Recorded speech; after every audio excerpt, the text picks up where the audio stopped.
জানিয়ে দেব সর্বশেষ আপডেট বাংলা সংবাদ। শুরুতেই শিরোনাম। শুরুতেই জানিয়ে দেব একটি গুরুত্বপূর্ণ ভয়ঙ্কর সংবাদ।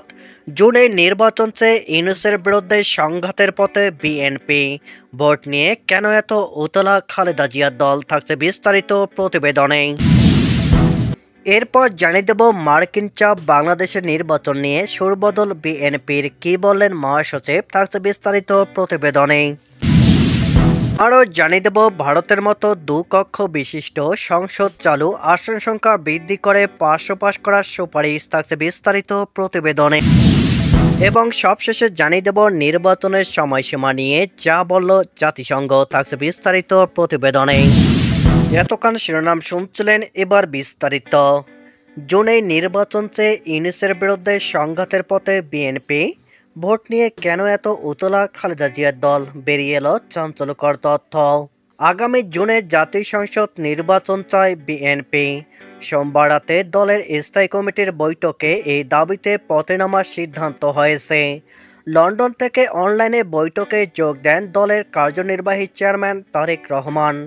মঙ্গলবার ঢাকায় সাংবাদিক বৈঠক ডেকেছে খালেদা জিয়ার দল বিএনপি। সেখানে দলের অবস্থান স্পষ্ট করবেন বিএনপির মহাসচিব মির্জা ফখরুল ইসলাম আলমগীর। বিএনপির এই অবস্থান ইউনূস সরকারের বিরুদ্ধে সংঘাতে নামার পদক্ষেপ বলে মনে করছেন ওয়াকিবহাল মহল। ইউনূস সরকারের সঙ্গে এই মুহূর্তে জনভিত্তির নিরীক্ষে প্রধান দল বাংলাদেশ ন্যাশনালিস্ট পার্টি। নির্বাচন নিয়ে তাদের এই অবস্থান ঘিরে বাংলাদেশের রাজনীতি উত্তপ্ত হয়ে ওঠার সম্ভাবনা প্রবল। ইউনূস সরকার ইতিমধ্যেই নির্বাচনের 2টি সময় ঘোষণা করেছেন। তার ঘোষণা অনুযায়ী রাজনৈতিক দলগুলির স্বল্প সংস্কার চাইলে ভোট হবে চলতি বছরের ডিসেম্বরে, আর পূর্ণাঙ্গ সংস্কার শেষে ভোট প্রত্যাশা করলে নির্বাচন হবে আগামী বছরের জুনে। কিন্তু বিএনপি চলতি বছরের জুনেই, অর্থাৎ আগামী 6 মাসের মধ্যে ভোট চায়। ভোট নিয়ে বিএনপির কেন তর সইছে না? খালেদা জিয়ার দল মনে করছে যত তাড়াতাড়ি ভোট হবে তত তাদের জয় সহজ হবে, তারা সরকার গড়তে পারবে। একক শক্তিতে সরকার গড়তে পারবে তারা। অন্যদিকে ভোট যত দেরি হবে তত ভালো ফলের সম্ভাবনা বিলীন হবে। তার সম্ভাব্য কারণ, আওয়ামী লীগের অনুপস্থিতিতে বিএনপির নিচুতলার নেতা কর্মীরা লুটতরা, চাঁদাবাজি, সিন্ডিকেট ব্যবসায় জড়িয়ে দলের বিস্তর বদনাম করে ফেলেছে।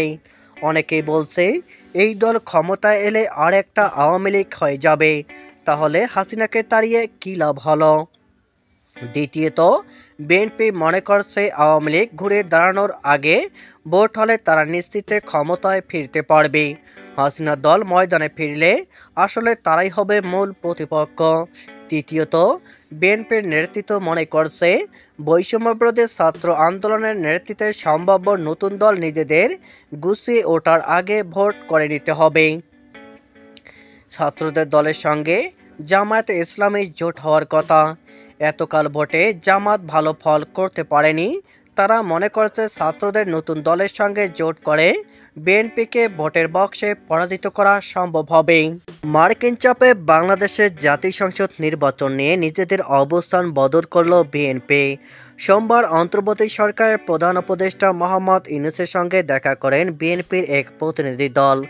নেতৃত্বে ছিলেন দলের মহাসচিব মির্জা ফখরুল ইসলাম আলমগীর। বৈঠক শেষে আলমগীর বলেন, আমরা প্রধান উপদেষ্টাকে কথা দিয়েছি, নির্বাচনের জন্য তাকে পর্যাপ্ত সময় দিতে চায় বিএনপি, ফলে নির্বাচনের দিনক্ষণ নিয়ে বৈঠকের কথা হয়নি। রাজনৈতিক দলগুলির মধ্যে ইউনূস প্রথম বিএনপিকেই আলোচনায় আমন্ত্রণ জানান। সোমবারের পরে বৈঠকটি করেন জামায়াতে ইসলামীর সঙ্গে।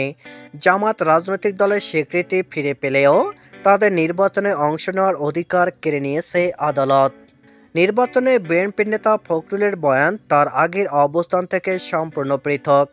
গত সপ্তাহে ঢাকার নয়াপল্টনে দলীয় কার্যালয়ের সামনে বিএনপির সভা থেকে দাবি করা হয় 3 মাসের মধ্যে দেশে জাতীয় সংসদ নির্বাচন করাতে হবে। পরে ভয়েস অফ আমেরিকাকে দেওয়া সাক্ষাৎকারেও তিনি একই দাবির কথা বলেন। রাজনৈতিক দলের বড় অংশ মনে করছে বিএনপির অবস্থান বদলের পিছনে আমেরিকার চাপ থাকতে পারে। ইউনূস মার্কিন যুক্তরাষ্ট্রের কাছের মানুষ। বাংলাদেশের সাম্প্রতিক পট পরিবর্তনের পেছনে আমেরিকার হাত রয়েছে বলে নানা মহলের খবর। মার্কিন প্রশাসন ইউনূসকে সামনে রেখে বাংলাদেশে দীর্ঘমেয়াদী সংস্কার চালাতে চাইছে। নয়া সরকারের এজেন্ডাও তাই। তাছাড়া বৈষম্যবিরোধী ছাত্র আন্দোলনের নেতৃত্ব এবং সাধারণ মানুষের একাংশ অন্তর্বর্তীকালীন সরকারকে অনেক সময় দিতে চায়। জনমত ভিন্ন খাতে বইছে বুঝতে পেরেও বিএনপির সুর বদল করল মনে করা হচ্ছে। ভারতের মতো বাংলাদেশেও 2 কক্ষ বিশিষ্ট করা হতে পারে জাতীয় সংসদ। নিম্নকক্ষের সদস্য সংখ্যা বৃদ্ধি করে 400 করার প্রস্তাব করেছে সেদেশে সংবিধান সংশোধন কমিশন। প্রস্তাবিত উচ্চকক্ষে থাকবে 105টি আসন।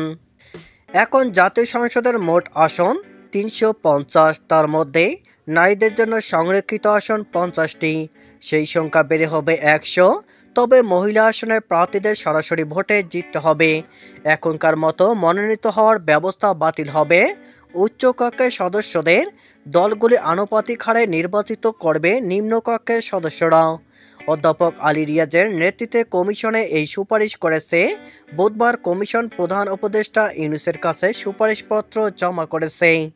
নির্বাচনের সময়সীমা নিয়ে যা বলল জাতিসংঘ, বছরের মাঝে না শেষে কোন সময় নির্বাচন হবে এটা সরকার ও এদেশের রাজনৈতিক দলগুলো সিদ্ধান্ত নেবে। আমরা সময়সীমা নিয়ে কিছু বলতে চাই না। আমরা নির্বাচনে শুধু কারিগরি ও প্রযুক্তিগত সহায়তা দিতে চাই। জাতিসংঘ কারিগরি সহ সব ধরনের সহযোগিতা দিতে আগ্রহী। মঙ্গলবার 14 জানুয়ারি পররাষ্ট্র সচিবের সঙ্গে সাক্ষাতের পর জাতিসংঘের আবাসিক প্রতিনিধি গোয়েন লুইস এ মন্তব্য করেন। তিনি আরও বলেন, জাতীয় নির্বাচনে জাতিসংঘের সহায়তা চেয়েছে বাংলাদেশ। কিভাবে সহায়তা করা যায় তা খতিয়ে দেখতে ঢাকায় জাতিসংঘের অ্যাসেসমেন্ট টিম নির্বাচন কমিশন ছাড়াও বৈঠক করবেন সব রাজনৈতিক দলের সঙ্গে। এদিন পররাষ্ট্র সচিব মোহাম্মদ জসিমউদ্দিনের সঙ্গে বৈঠক করেন জাতিসংঘের আবাসিক প্রতিনিধি। পরে সাংবাদিকদের মুখোমুখি হন তিনি বলেন, আগামী জাতীয় সংসদ নির্বাচন অনুষ্ঠানে কারিগরি সহযোগিতা দিতে আগ্রহী জাতিসংঘ। আজ আমরা নির্বাচন কমিশনের সঙ্গে বৈঠক করেছি। কমিশনের চাহিদা অনুযায়ী আমরা সহযোগিতা দেব। গোয়েন লুইস বলেন, নির্বাচনের সহায়তার জন্য প্রতিনিধি দল আগামীকাল বুধবার চট্টগ্রাম যাবে। সেখানে নির্বাচনে বিভিন্ন অংশীজন যেমন রাজনৈতিক দল, সুশীল সমাজ, বিশেষজ্ঞদের সঙ্গে বৈঠক করবে। প্রতিনিধি দল ফিরে এসে প্রতিবেদন জমা দেবে।